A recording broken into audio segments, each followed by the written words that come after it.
ఈ స్టోరీలో ఒక అమ్మ, కొడుకు ఉంటారు. ఒకరోజు పొద్దున్న నిద్ర లేవగానే వాళ్ళ ఫ్లాట్‌లోకి వాటర్ రావడం గమనిస్తారు.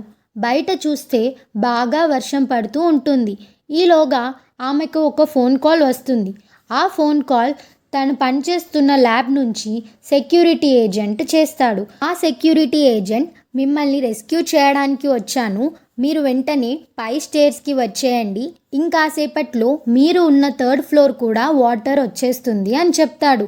ఆమె వెంటనే తన పిల్లోడికి కావాల్సిన మెడిసిన్ తీసుకొని స్టార్ట్ అవుతుంది. ఈలోగా ఫిఫ్త్ ఫ్లోర్‌కి చేరుకోగానే అక్కడ చాలా క్యూ గమనిస్తుంది. చాలామంది పైకి వెళ్ళడానికి గొడవ పడుతూ ఉంటారు. సడన్‌గా ఫిఫ్త్ ఫ్లోర్ మొత్తం కూడా వాటర్‌తో మునిగిపోతుంది. తను తెచ్చిన మెడిసిన్ కూడా వాటర్‌లో కొట్టుకుపోతాయి. ఇంకా తన పిల్లోడిని తీసుకొని బయటపడదామని చెప్పి డోర్ దగ్గరికి వస్తుంది. కానీ డోర్ లాక్ అయిపోతుంది. ఈ స్టోరీ తర్వాత ఏమైందో తెలుసుకోవాలంటే పార్ట్ 2 అని కామెంట్ చేయండి.